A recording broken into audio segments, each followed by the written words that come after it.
Hello, good morning! Andito tayo sa tanim na alugbati guys. At sa mga mahilig dyan na magtanim-tanim, napansin nyo ba na ang alugbati ay hindi dinadapuan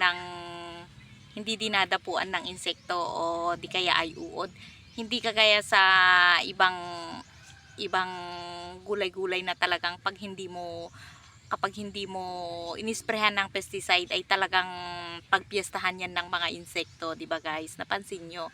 Ipapakita ko sa inyo itong tanim na alugbati at talagang diyan nyo makikita, mabibilib talaga kayo na talagang buo talaga yung ano niya, yung dahon niya, hindi nabubutasan, talagang kompleto.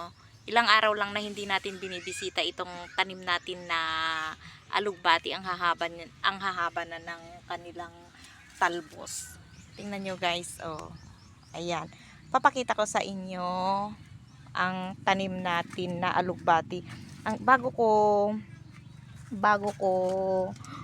kunin itong mga talbos niya, ay papakita ko muna para sabay-sabay tayong malaman na ang alugbati ay hindi talaga dinadapuan ng insekto. Tingnan nyo yung ano niya, yung dahon niya.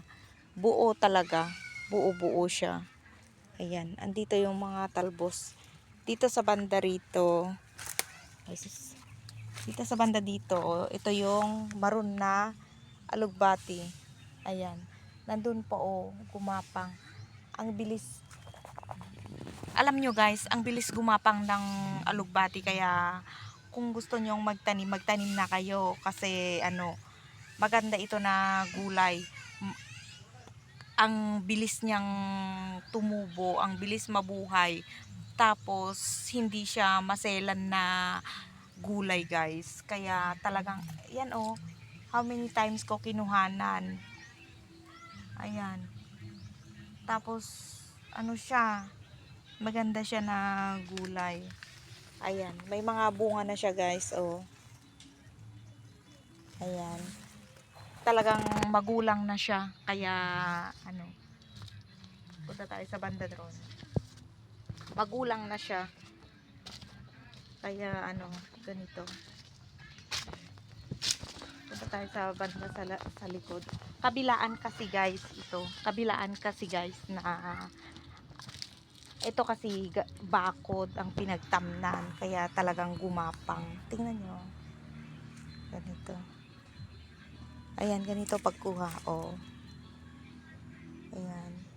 Pakita ko sa inyo guys. Ayan. Ito. Ayan. Ebidensya. Ebidensya guys talaga na hindi dinadapuan ng uod at saka insekto. Ayan.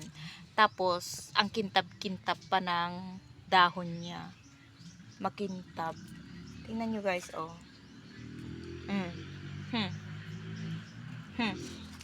Yung dahon niya parang kasing laki ng daliri ko. Mas malapad pa ata yung dahon kaysa yung daliri ko na. Grabe guys, no. Hindi na huminto-hinto ang ano pag ano niya, pagtubo ng talbos. Kaya sa mga nagbabalak diyan na magtanim ng alugbati, magtanim na tayo para mapagkuhanan tayo ng gulay-gulay, 'di ba guys? Ayan. Walang masama sa pagtatanim guys. Ang masama lang kung talagang tamad tayo. 'Di ba guys? Ayan. Ayan. Oh. Nasa taas pa oh. Ang dami dito pa banda rito. Ayan. Ayan. Tanghali na naman kasi guys, kaya kailangan ng magluto, kaya pumunta ako dito sa ating munting garden para manguha ng konting gulay para may pang-ulam. Ayan, thanks for watching.